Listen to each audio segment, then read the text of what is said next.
Hello, everyone. This is Christina Barr, and you're watching Black Tea News.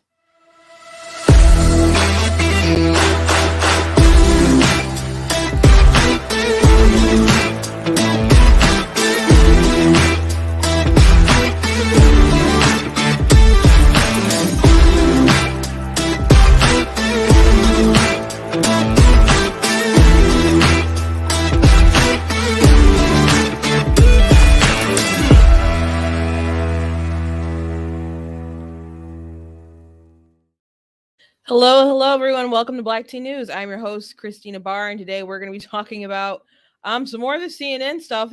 I told you guys yesterday that there was more to come out, and I thought it was weird that, frankly, that Zucker was like, "I'm resigning because I didn't disclose this relationship." A relationship that most people knew that he was involved in. They claim they got together um, when COVID kind of started, but they didn't disclose it, and that's why he was stepping down, and it was questioned during the Cuomo investigation, talking about Chris Cuomo, because he had was inappropriately giving advice to his brother, who was the governor of New York, and while not only through the COVID stuff, but also advising him and digging up stuff to, I suppose, discredit the women that were making allegations against his brother. And then there was also allegations that popped up about Chris too, but that's not being talked about a lot. There's still some digging in there, and they're still investigating things. But anyway, they kicked Chris to the curb. And so Chris still wants his money from CNN. CNN's like, we have all these morality clauses, we don't have to pay. And he's like, oh yes you do. So all this stuff is coming out. So Zucker said he was stepping down, and that at first that's what they were saying, surface level, because he didn't disclose this information about him dating a colleague. But he's had a long time relationship with this woman. Katie Couric even wrote in her book about herself and her life and stuff and her career while she was, they were working for NBC, and he was over there working with her. That Zucker, he was married, and his his girlfriend Allison Golis was also he wanted her to work there. He was trying to get her to work there, but their family like lived on top of each other, basically in their complex. They just moved on top of each other. So people keep saying, like CNN keeps saying, like this is a consensual relationship between two adults, and sure, it is, I suppose. But they're not married, and why is that? Why are they not married? They're not married because they're having a long-term relationship with each other. So anyway, that's just not the gist of it. Why they stepped down, why he stepped down, and Megyn Kelly's like, she's not gonna last long either. There's just more stuff that's coming out, So more stuff is coming out, and we're getting a good leak here and there.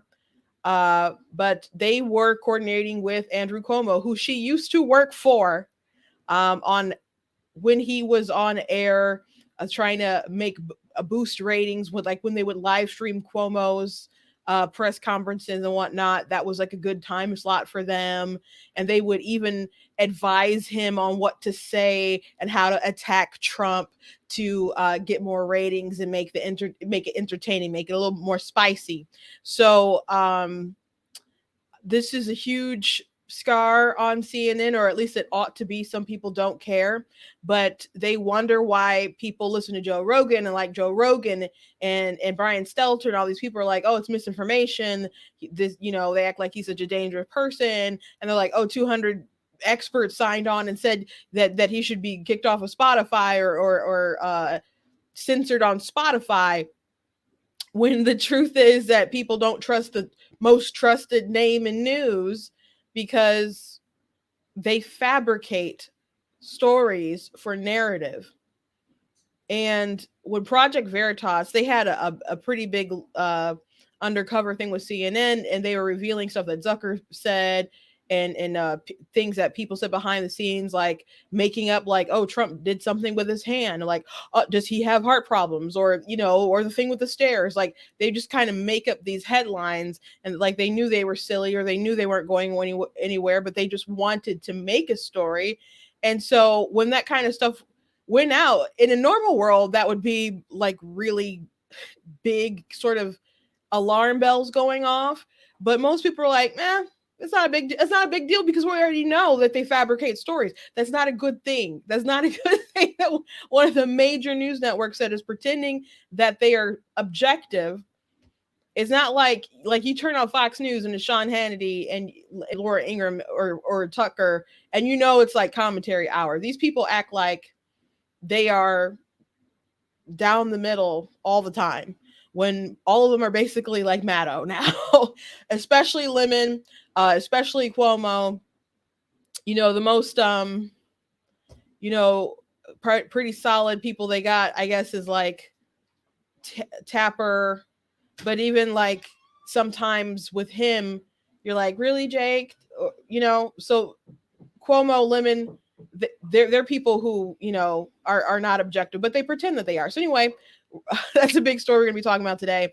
The Masked Singer, apparently, Rudy Giuliani. Spoiler alert: if you watch that show, he was on The Masked Singer, and people were upset because how dare they have someone who supported Trump on the show, and so actually, two of the judges, the male judges, got up and walked out in protest, while you had Jenny and the other host. I can't think of her name. The Pussy, was she Pussycat? Um, Gosh, I can't think of her name. But the two women, they stayed and they bantered with Giuliani. But the guys got up and protest. So obviously unprofessional. And I wonder if there was any drama when Palin was on the show, but they are reporting this drama between them. So a real cringe on their part. Also, Biden is giving a speech, gave a speech today about addressing crime and how he wants to raise a lot of money or get a lot of funds to fund the police. And that sounds good and dandy, but he was talking about all these different programs to, you know, kind of like community programs to establish like relationships between the police and the people there. And guest appearance on my dad. But he didn't talk a lot about actually holding these people accountable and the left-wing policies that have led to people being emboldened to commit the crimes. There's a reason why people feel like they could just go to Walmart, get a cart full of stuff, and walk out with no problem. So those are the sort of things that we need to address. But it didn't seem like what I was listening to, Biden didn't seem to care, or Biden didn't address that. And I know Biden knows better, because Biden has been very tough on crime. And I know the 1994 crime bill and those days when they were very tough on crime, like in the 90s and stuff, are looked down upon by a lot of people. But he at least knows that something has to be done to be a little bit tougher on these folks. But they don't want to do that. So they're all talking about these community outreaches and stuff, and putting more money, and people do need money to run their police departments and so on. But how are those funds going to be used? And we've already spent a lot of money, like the COVID relief package. Republicans were saying this bill that you guys want to pass, only like a little bit is going toward COVID relief. And they're like, you guys want to kill grandmas because you won't pass this bill. So now they say, well, since Republicans didn't vote for that bill, then they wanted to defund the police. They didn't want to fund the police because people could use the funds from that bill to fund their police department if they want to. And it's like, first of all, how are you supposed to predict how people were going to use these funds? And if they were going to use the funds for that? And again, if it's a COVID relief bill, shouldn't have been for COVID. So now they can admit freely, hey, this bill was never designed to be for COVID. It was designed to give money to our friends, the people out there in these big states who wanted and so on, who've maybe mismanaged the money that they did have, and they need some more cash, and they can spend it on whatever they want. They don't have to spend it on their police. But now they're saying because you didn't vote for this COVID relief bill, the Republicans aren't funding the police. That's what Jen Psaki said at the White House. during the press briefings. So that's the kind of world we're living in right now. But before we jump in deeper into it, I do want to encourage you guys to blacktnews.com. Check out the content that we have on the website. I am sporting my goat hoodie today. I'll show you guys a picture of that. I do have those in different colors, in black and blue and pink and red. If you want that, I also do have them in a shirt. So you can check out that shirt. Also got the Denounce White Supremacy Defeat Joe Biden shirt. I'm not the victim you're looking for. Be Better Not Bitter, which I think is a cool shirt for Black History Month. Another shirt that I think is cool for Black History Month. Here's Frederick Douglass saying the Constitution is a glorious liberty document. And that is from the What is 4th of July to a Slave speech, which I think it's good to get for this month. And it's definitely good to sport during July when it gets to 4th of July, because so many people are trying to make people resentful about the founding of our nation and the 4th of July itself. And they try to pick and choose things from that speech from Frederick Douglass. And it's such a good speech. It's such a good speech. It's not an anti-America speech. It's just in the people present it like he was just so frustrated with America, like it's bad because obviously there's slaves out there who cannot be free. So the 4th of July to them isn't the same as it is to other people who are living in a free society. And so, but his point of the speech was to challenge people, not to condemn the nation. In my opinion, it's kind of a similar vein of if I was giving a pro-life speech and was talking to people and saying, hey, I love this country. I think it's the greatest country in the world, but we have this great evil of abortion and we need to do something about it. So to me, that's kind of how the speech flowed in there are many comparisons and parallels in it to me with that particular fight. Again, I keep saying we'll go through it one day. We will go through it. I promise, sooner rather than later, but it's a great speech. FYI, if you've never read it, I encourage you to read it. So if some leftist scared you out of reading it, go ahead and read it so you can correct them, because I promise you they are going to try to frame, and they have been trying to frame leaders like Frederick Douglass, those kind of comments, as if America's created some kind of grave sin and we should be bitter, not better. But we should be better, not bitter. So that's why, one of the many reasons why I made that shirt, or those two shirts that I showed you. So check out the stuff on blacktnews.com. Check out different articles that I've written. After I get done on this podcast with you guys, I'm going to drop an article about some of the people who Whoopi's just suspended right now from ABC, but there's other people who have been fired by ABC. So I go through a comparison list with Gina Carano, talk about Chris Harrison from The Bachelor, who was the host, the longtime host of The Bachelor. He was fired by ABC, and all these companies are under Disney. And of course, Roseanne was a big one when she was fired. So and James Gunn, but that he had some really grotesque tweets and then they were a while ago, but there are people advocating for him not to be let go and fired, but they were some bad tweets. But and I talked about it at the time. I felt like, did Disney know about those prior? Because if they did know about that and they hired him anyway, I think Disney should stand by their guy.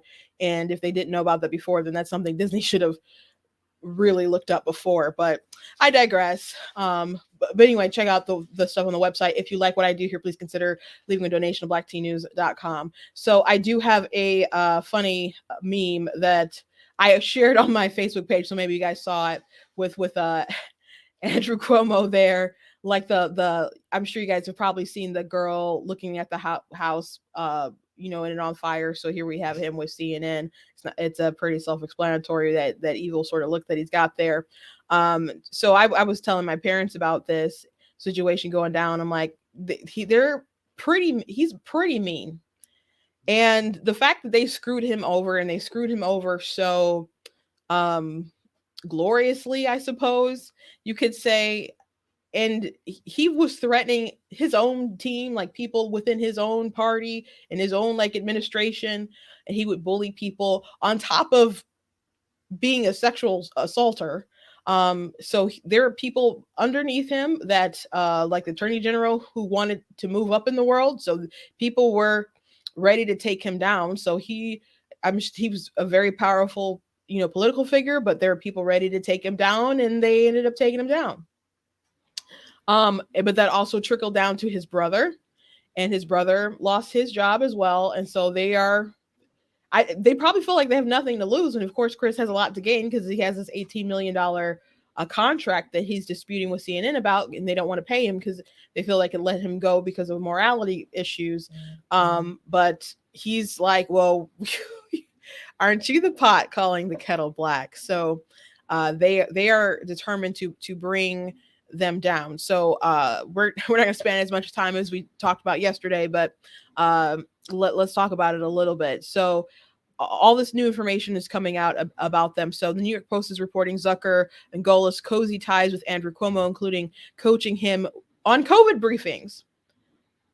CNN Jeff Zucker and his Alison Golis had an inappropriate close friendship with former Governor Andrew Cuomo, personally calling him to do news segments with his brother Chris Cuomo, and even coaching him on what to say during his infamous COVID briefings, the Post learned.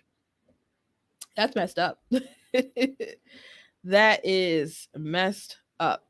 So Golis and Zucker, the latter of whom dramatically quit CNN Wednesday after their affair was exposed, also gave Andrew Cuomo endless positive coverage because of their relationship, sources said. While those 11:30 a.m. daily briefings by Andrew were across every network, they boosted ratings in a poorly performing slot for CNN, one source said.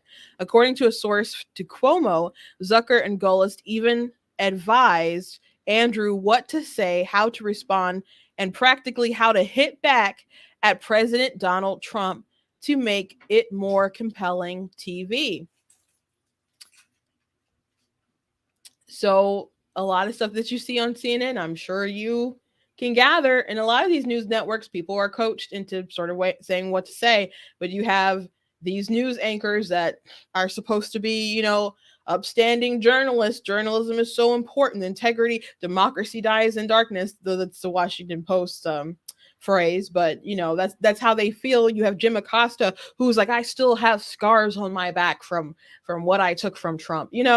Just they felt so self-righteous when they did all these things, and they're coaching Democrat rivals to the president on what they can say and how they should hit back. It's pretty bizarre. No network should be coaching an elected official, the source added. It's absolutely the antithesis of CNN standards of business.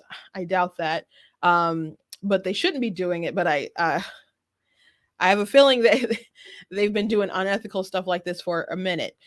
Which we talked about a little bit at the top of the show. Multiple insiders say the friendship between Andrew Cuomo and Zucker stretches back years, while Golis was the disgraced governor's head of communications before joining CNN. Since fired anchor Chris Cuomo hosted his brother more than a dozen times on his primetime show with some brotherly banter infused with simmering sibling rivalry. So, it was obvious their little brother banter thing wasn't appropriate, and other people would comment on it and they would really push back. Like, it was funny. It was, and they felt like they were healing the nation at a time, I guess, when there were so many things going on. But you guys are news anchors. You're really not that deep. Something that was like something good for the nation and healing sort of people in a way, like John Krasinski from The Office, he started doing something online during lockdowns and COVID and stuff, where he would host a little show, and it was just people doing like kind things. There was no negativity at all, and they did like hosted a prom, I think, for proms for different kids. They had like office reunions and stuff. So though like maybe they could feel a little bit better about giving something back to people, but these other people feel like they're really, really saving the nation, and it's just not that deep. But they were doing their darndest to save Cuomo's career. I just want to flashback really quickly with you guys to some of the glowing coverage that they got. David, we're standing by for Governor Cuomo's press conference, his daily briefing. How would you contrast Cuomo and President Trump's handling of the crisis? Truth versus mendacity. Governor Cuomo out there day after day after day, everything Trump isn't, honest, direct, brave. Real leadership of the kind the President of the United States should have provided. Governor Cuomo is clearly living in a totally different reality, the actual one, than the President of the United States. Governor Cuomo has become a national leader. For a lot of people, Andrew Cuomo has become the leader of the Democratic Party. He is conveying incredible strength. You spoke to National Guard troops today in a stirring speech that, if I wasn't listening carefully, I thought you were sending soldiers off to war. This has been a remarkable show of leadership by Governor Cuomo in recent days. He's providing hope, but not false hope. Governor Cuomo, I think, is one of the heroes on the front lines. With all of this adulation that you're getting for doing your job, are you thinking about running for president? Andrew Cuomo, who has a daily television show now and has become in some ways the shadow president. Maybe Trump is just a little bit mad that Governor Cuomo has become a kind of acting president. Dealing with hardship actually makes you stronger. That's what Governor Cuomo said earlier today. That's what I'm going to go teach my kids right now at home.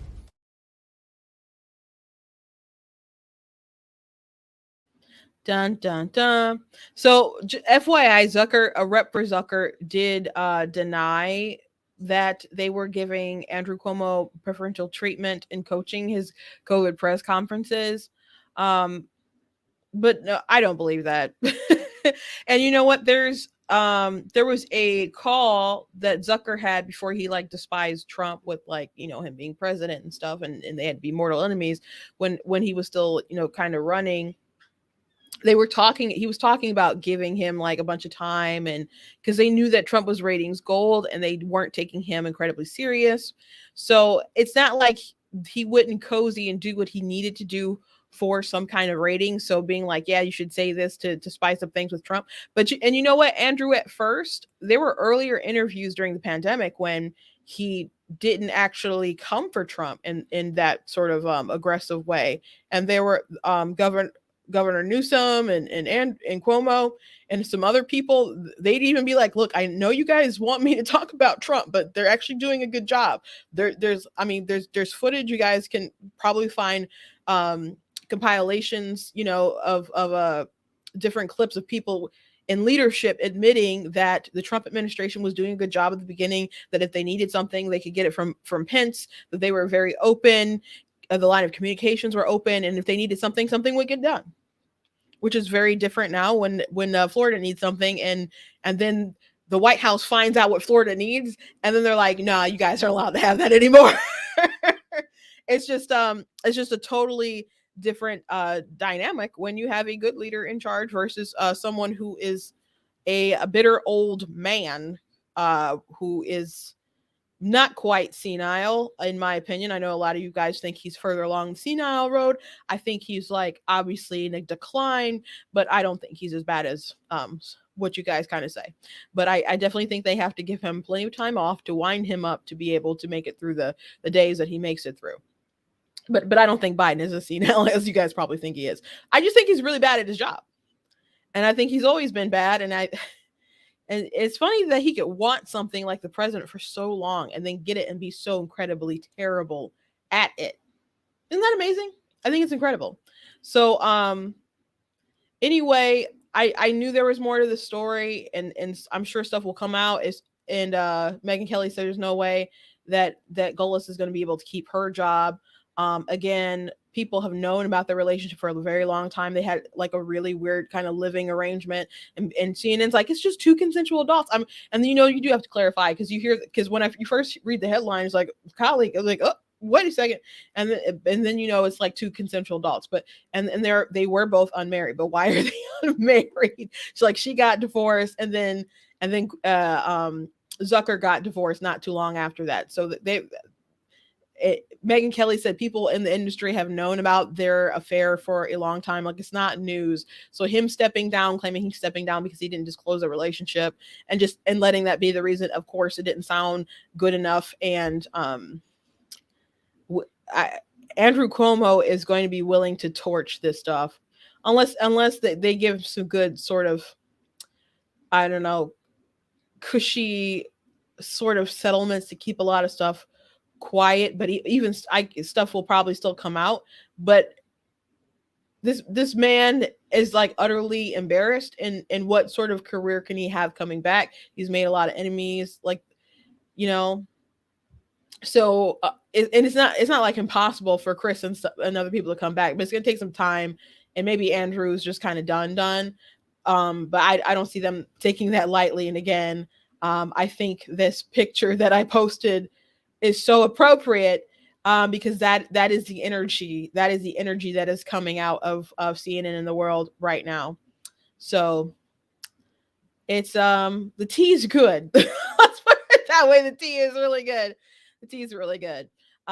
Moving on, you guys know the Olympics are starting, and I think it's weird that they are having it in China, knowing that there's so many terrible things that the Chinese government is doing. And it's not a secret that our athletes are in danger. They did advise them to leave their phones behind because they're concerned about them being hacked into, spyware, all that other kind of stuff.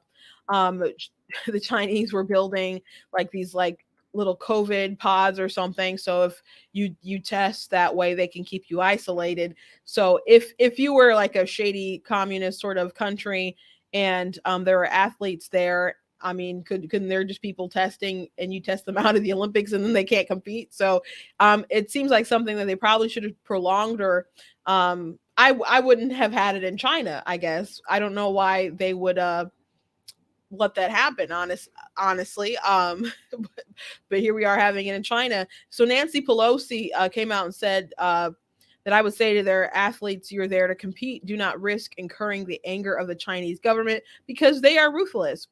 Pelosi said, I know there is a temptation on the part of some to speak out while they are there. I respect that, but I also worry about that the Chinese government might do their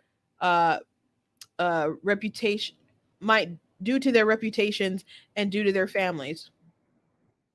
So I think this is valid. That's definitely not something you want to hear out of the Speaker of the House.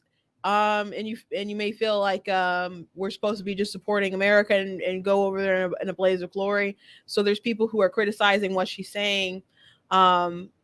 She is correct that they may retaliate. So that is something that people need to think about. But that's something that people should have thought about before they decided, like, hey, we're gonna have the Olympics here.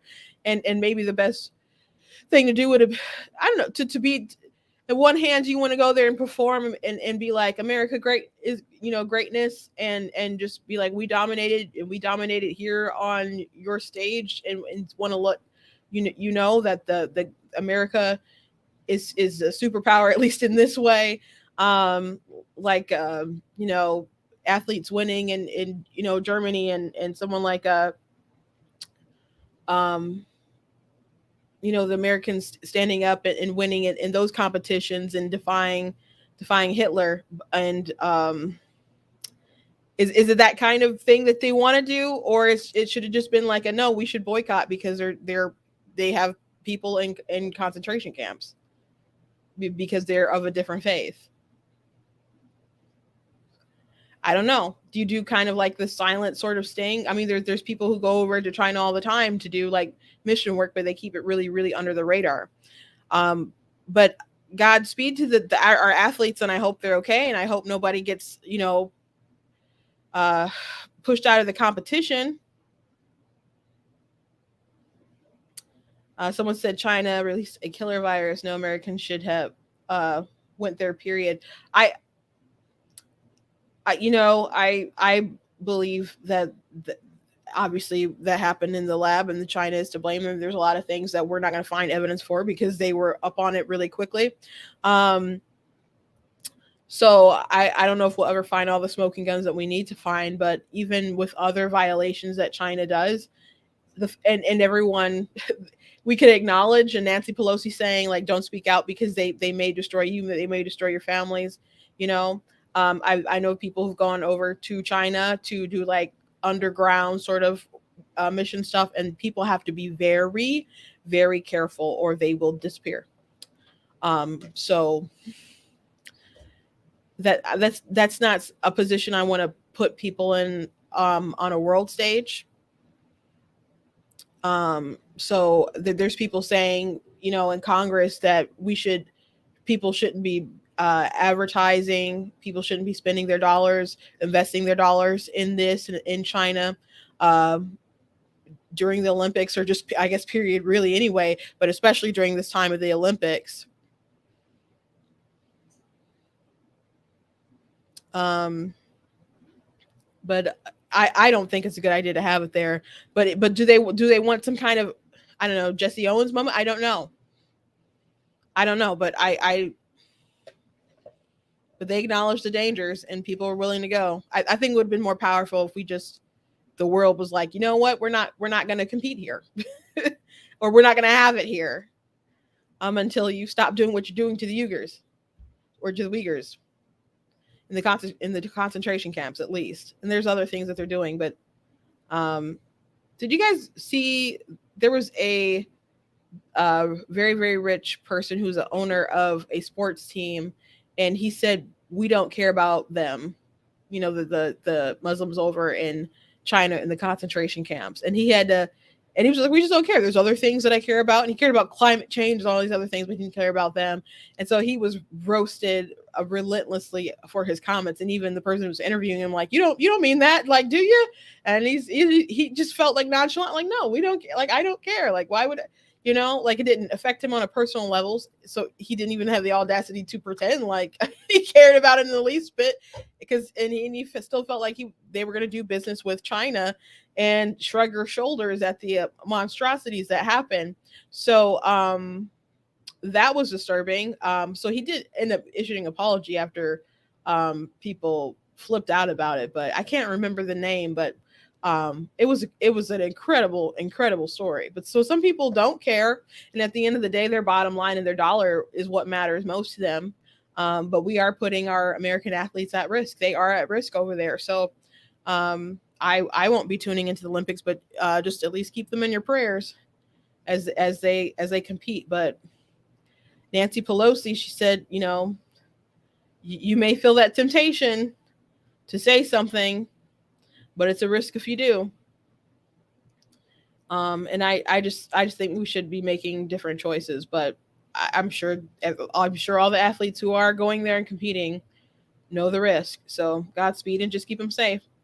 If you didn't hear this last night, and I did post this article on my Facebook page. So I used to really like the show The Masked Singer. I haven't really watched it as of late, but it's a fun show.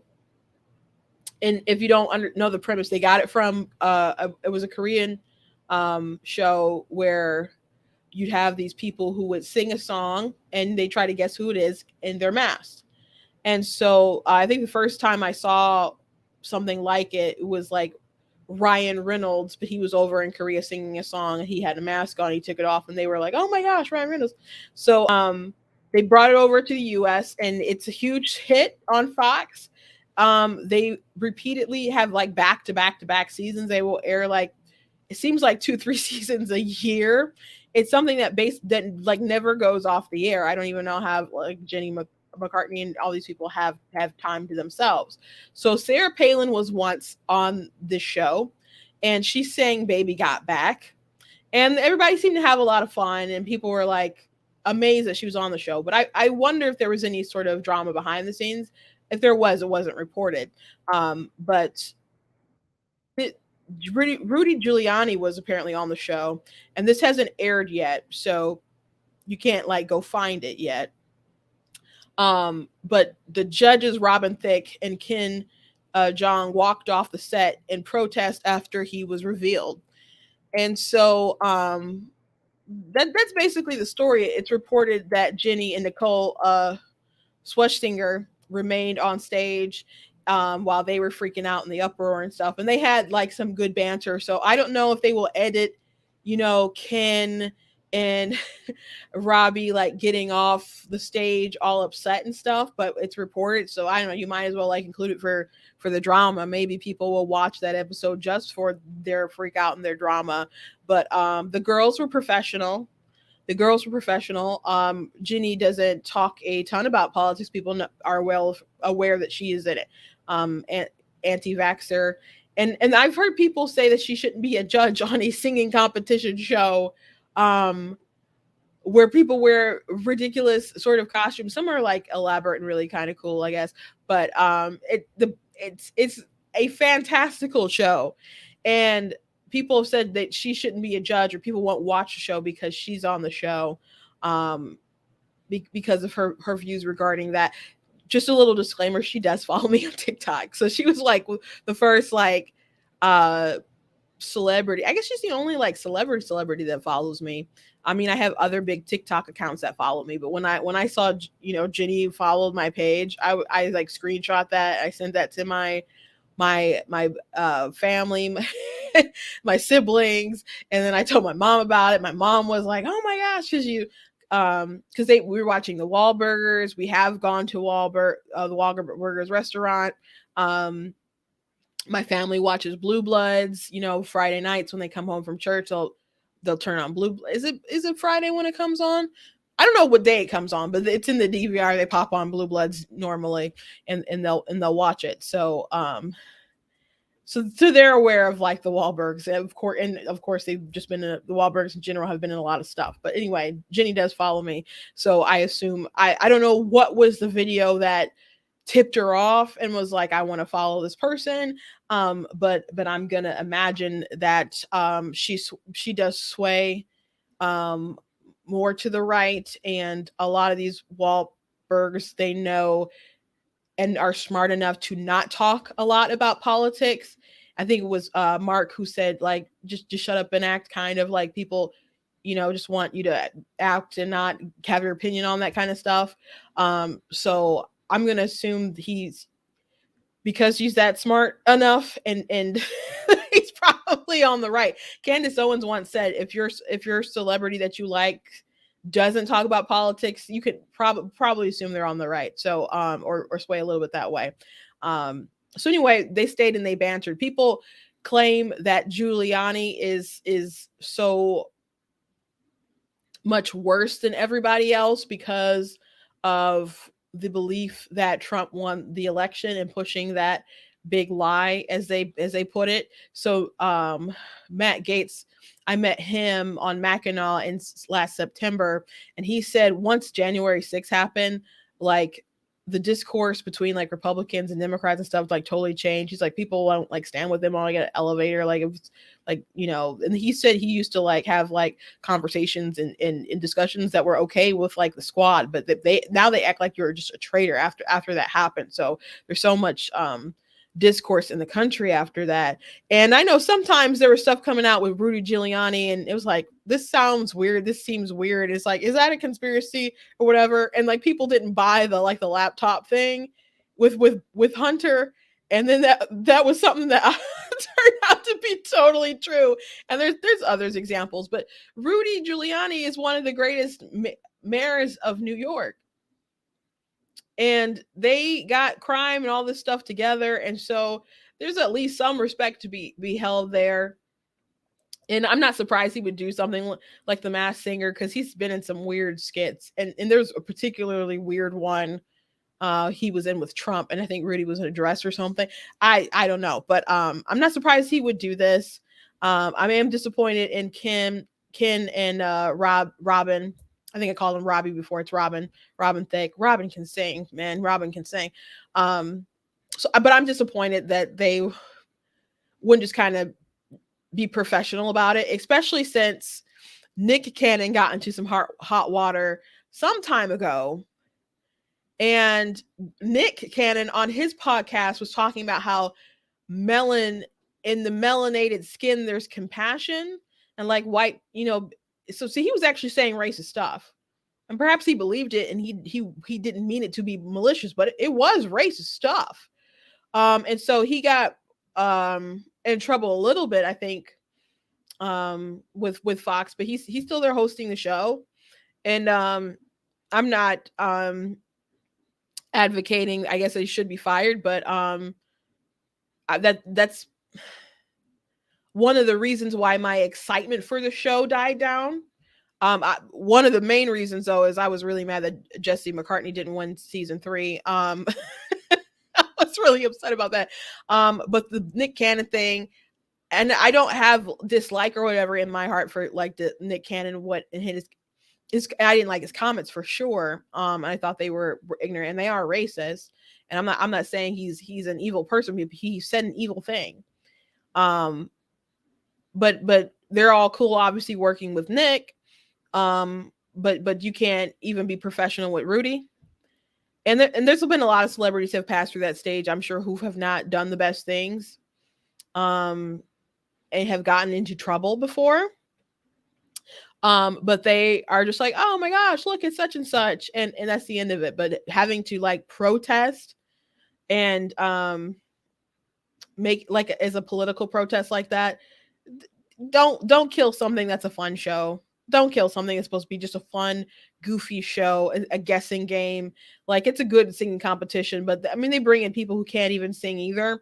So I mean, it's a goofy game that it's entertaining with the clues and the music, but it wasn't that deep for them to do a protest. It just wasn't. But I'm glad the girls reportedly were professional, and I'm curious to see how it's cut, but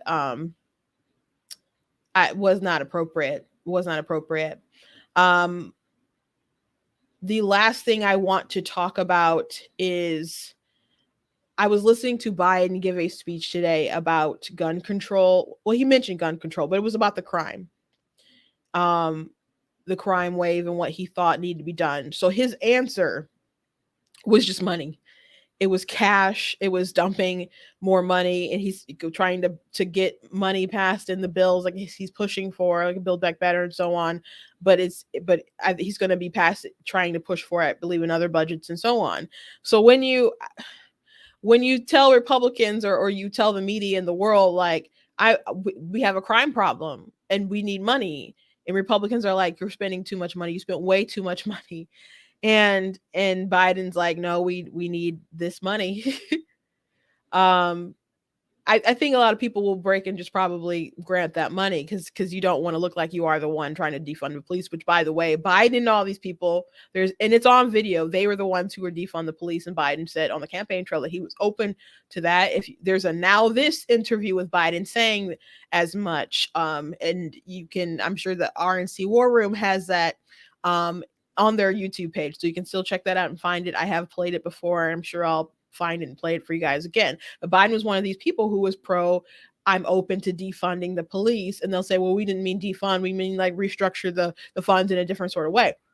So some of the things that Biden claimed that he was going to use the money for were different programs, like to establish relationships between police officers and people in the community. And like, there were just like a lot of community programs and stuff that he was saying. And that's fine. But and he said training and de-escalation, and that's good.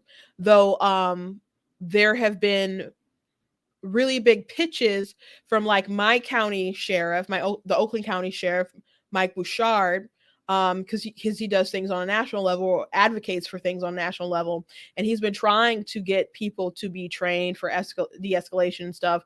And there's just not a lot of good vigorous training for real world scenarios outside of the real world for police officers. And so he's advocated to have like different facilities and all this other kind of stuff.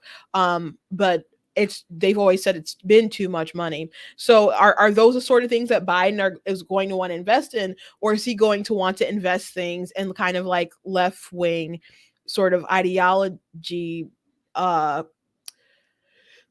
don't know, fantasy ideas that maybe they will work or maybe they won't work, when the truth is, and I'm sure Biden knows that this is what needs to be done, is they need to prosecute people who break the law. They need to prosecute people who break the law. And so I didn't have the chance to listen to the whole entire thing, but I'm pretty sure that did not go in that direction. And there's all these left-wing prosecutors who are being, there's funds from George Soros and other places. You get these DAs who are so soft on sentencing. They won't hold these people. They believe in the justice reform. They look and they're like, there's too many brown people here, so we need to change how we do things. We need to get rid of cash bail. We don't need to be holding these folks. There was somebody in New York who killed an officer. He was able to pay his bail and was back on the streets. So if we are not holding these folks accountable when they commit the crime, what's the point of like making more laws? Like he was like, we need to go after guns. We need to go after guns and ghost guns, and we need to do these background checks. And so he's just spouting like rhetoric. And I'm like, I'm sure you've seen legislation and you know enough to know that a lot of these things that you're suggesting won't really work, but you need to tell your people something. And I know Biden knows that more policing and being tough on crime will work. And he did even reference his days of working in the 1994 crime bill and stuff as if it was a positive thing, but it's still having the absence of knowing that you need to hold people accountable when they do bad things. Because if you're just talking about making more laws, the laws are for the people who are going to follow them. I mean, it will de-incentivize people from breaking those rules, but that's only if you give them some kind of punishment for them. If there's no kind of punishment, people know that they have a pass to do what they want. That's why you see these videos of people like out in California and out in Washington State, where people will go into a store, they'll just grab things, they're shopping, and then they just go out with a grocery cart and they call it a day. Jordan Peterson retweeted a video of this woman where there was a guy, he had a bunch of stuff in his cart, and then he came and he grabbed a bike. I don't know if the bike was his or he was like getting a bike out to go. And then someone was following him with a camera, like, are you gonna pay for that? Gonna pay for that? And it's nice that people are like filming that so they can try to like, you know, get these people arrested if they were willing to prosecute them. But the guy had a mask on. So even if you're following him saying, you know, are you going to pay for that? Are you going to pay for that? If they can't identify them still, they're going to get away with what they've done. But there was a woman who was like, you about to leave, or was going through the door, like when he was coming through the door, and she blocked him and fought him off, wouldn't let him just go with that cart full of stuff. And you could tell he probably, I mean, she's an older woman, he was a man, he wasn't like trying to like, you know, manhandle the grandma. So, but he was like resisting her, and she actually pulled the mask off of his face. She had the audacity to pull the mask off his face and told him off and was swearing at him and all this other kind of stuff. Because you shouldn't be just going around stealing stuff. And if more people had the audacity of this woman, now you don't know, some people are crazy and they may be armed and be willing to beat you. This man wasn't willing to do it, but some people just need to know that they're not going to get away with it. When you work in retail and you're working and they train you about theft prevention, there's a lot of people who may even think about just like, what if I take this? And then they think like they got away with it one time, they think they can get away with it again, and they find a way to keep getting away with it. So the fact that they are stops a lot of crime.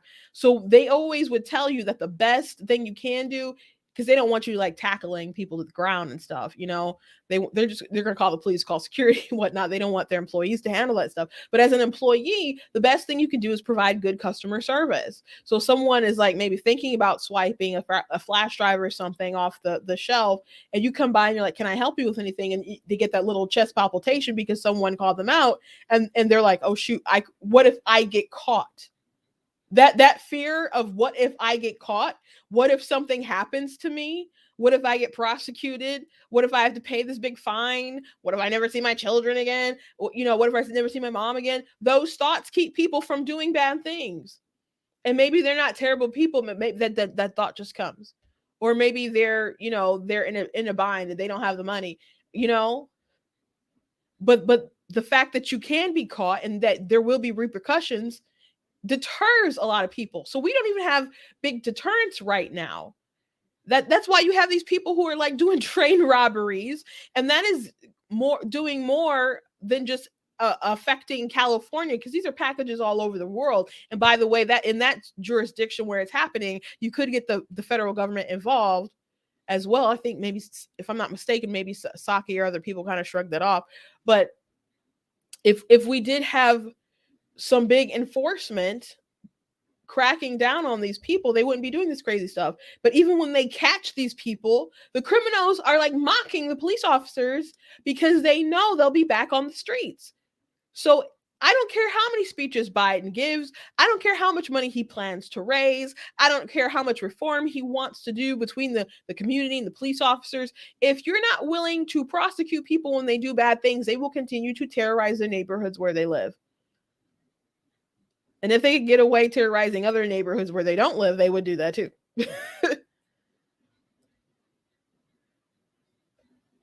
So it doesn't matter. And you know what? The sad thing, Biden is not a crazy person. He knows. He knows good and well. He knows good and well how you could tamper down on crime. He knows. I'm not saying you have to go on 1994, but he knows that there are things you can do to cool this down, but he doesn't care. He doesn't care because he's trying to appease a very, very left-wing base. Now, why is he no longer like, we're going to defund, or I'm open to the possibility of defunding? Because they knew that was a bad play. Because that was the rhetoric on the campaign trail. And they knew that was dumb then. They knew that was irresponsible then. But he was asked about it, and they're, progressive people watching him. So he said what he said, even though he knew that was a bad idea. And they pushed this ideology, and they pushed people who wanted to defund the police in Minneapolis and all these other kind of places. And then they started defunding stuff, and then they saw crime rise, and then they had to vote to bring more money back in because they made a terrible mistake. And so we have crazy people perhaps in the squad and stuff who don't believe that a lot of police being there, though they will take the security for themselves, they think it's a bad thing. But Biden knows better. Biden knows better. There's so many people on the left who know the way that they're trying to govern and the things that they're pushing are not going to be good for the country. The people who are trying to get rid of the filibuster, they know it's not a good thing. They know it's not a good thing. And I'm sure some of them are only pushing it because they know they're not going to be able to get rid of it. But if something happens, if they make a miscalculation and they can't get rid of it, they might be willing to do that just because they don't know how to turn back from their bad policies. They don't know how to do it. They don't know how to do it. So it's a shame. Another thing that Biden said, he was talking about the Second Amendment. He was talking about those things aren't absolute. No amendment is absolute. And he was saying, because he said he talked about different background checks and rules and regulations he wanted to get done. He's like, it's not trampling your rights, not going against the Constitution, and it's no amendment is above restriction or in other things like that. And then he mentioned specifically the Constitution doesn't give you the right to have cannons. And I was listening on the radio, and I was just like, you a liar. You a liar. I got so indignant listening to him just go off about this stuff, because I'm like, maybe you feel that people shouldn't have cannons, but I'm like, but it's still not true though.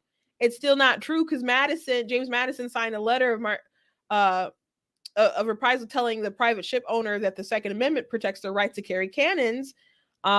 So people did have cannons when this stuff was happening, and people did have that in mind in order to protect themselves, because there were like these, I believe it's pirates of Tripoli who were like going around, raiding stuff, and they wrote like, hey, no, you need your Second Amendment to take care of this stuff and to protect your stuff. So people, and I don't even know if there's actually rules against people having cannons, to be honest. But that's not something that the ordinary person's going to have. That's not super convenient to have.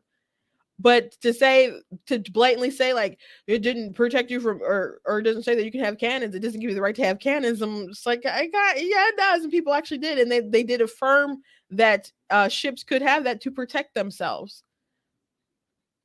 So you're just wrong. And I don't know if that's something I don't know if Joe knows.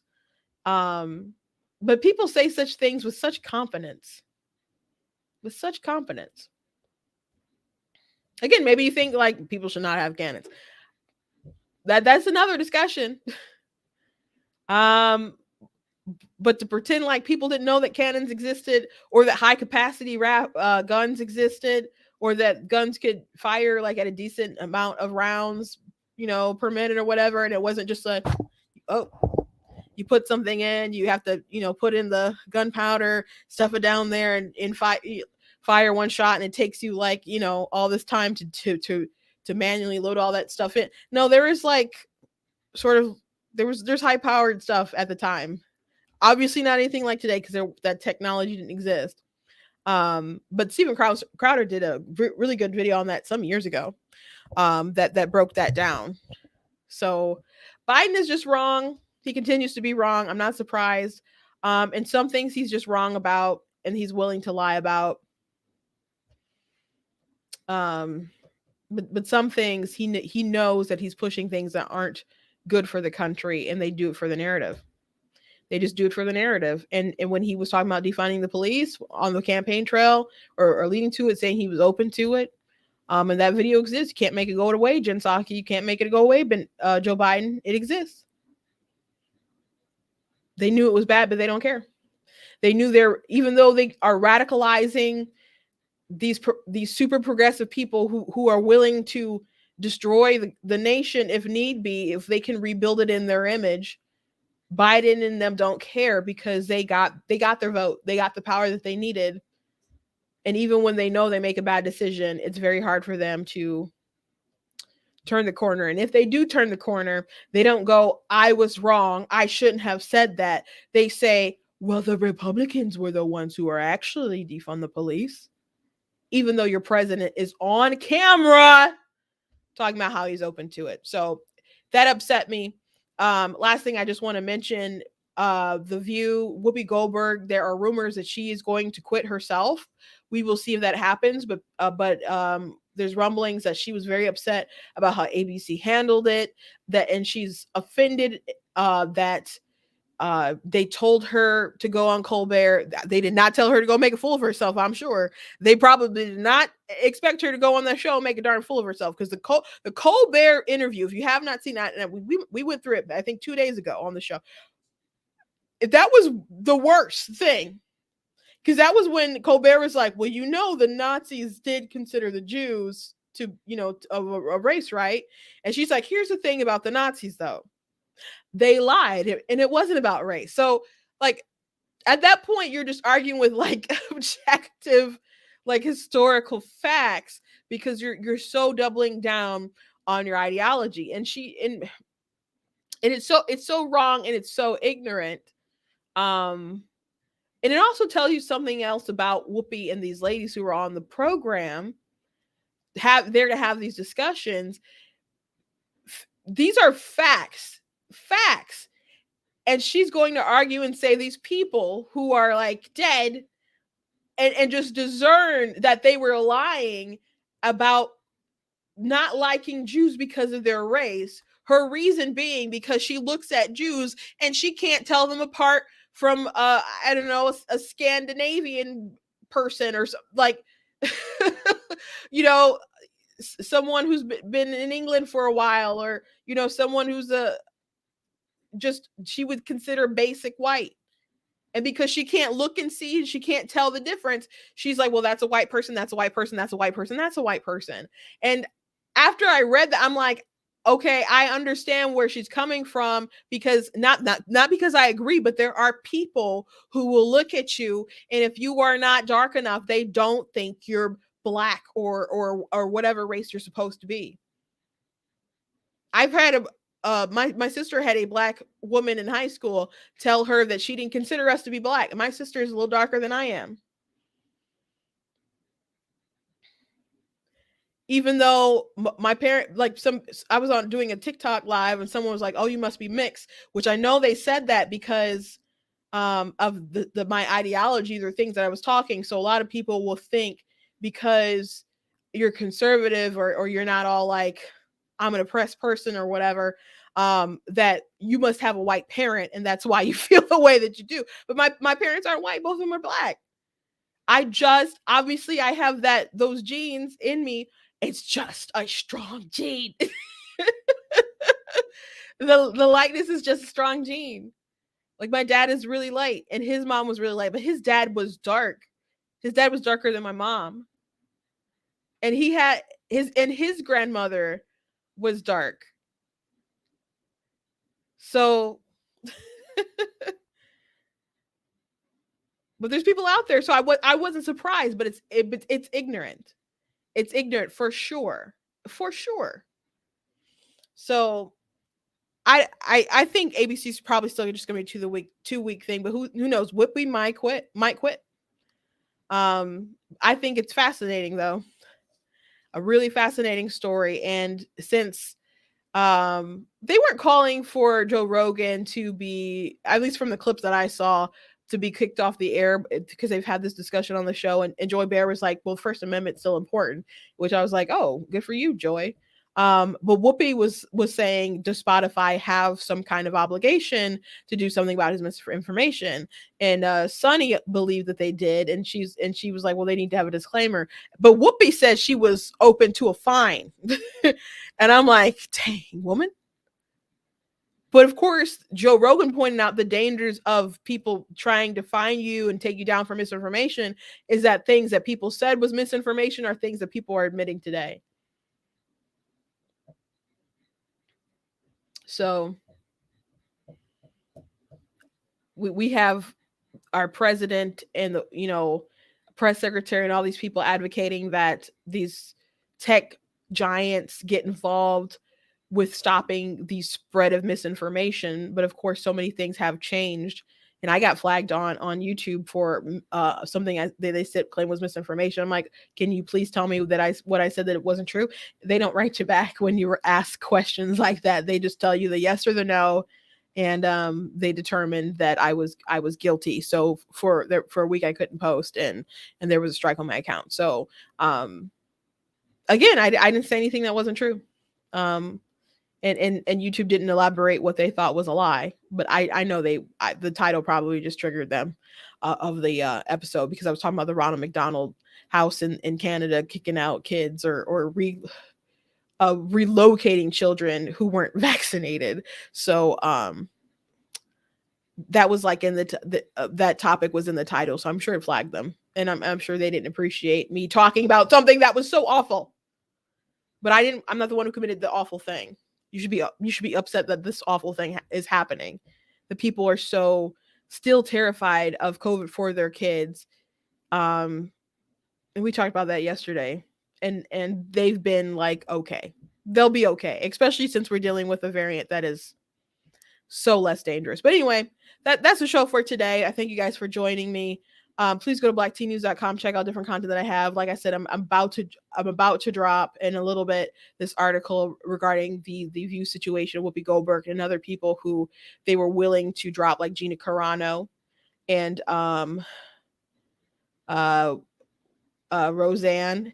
And Piers Morgan did also weigh in and said that because he was a big topic of controversy when he said he didn't believe Meghan Markle and some of her accounts of like the royal family and other people being racist.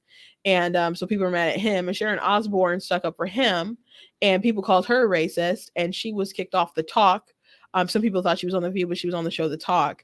But he pointed out that the stuff that Rogan is saying is not worse than what Whoopi is saying, because as Joe wrote, like he said, the misinformation you say today is stuff that y'all gonna be allowed to say in a couple months from now, and that's been the case repeatedly. And but Whoopi Goldberg like was faced with like just something that's objectively true, and then she reached back in history, saw into the soul of the Nazis, and was like, y'all lying. Y'all just hate white people too. But that's the kind of people you have on The View. Just because they're famous doesn't mean they're smart. Just because they're famous does not mean they're smart. But also, please make sure you guys check out some of my books as well. You guys know that I am releasing a book on Valentine's Day. It is a vampire paranormal romance fiction book. So if you like YA or know someone who likes YA, I know adults read YA, but you can also gift the book as well. So there is a link to my book website, ninjadustpublishing.com, in the summary of the shows with all my other links. So if you are interested in getting that, you can go ahead and pre-order the book right now on Kindle, and that will help me out tremendously. So you can look that up. You guys can also look up other books that I have. I have children's chapter books that teach really good conservative values to your kids.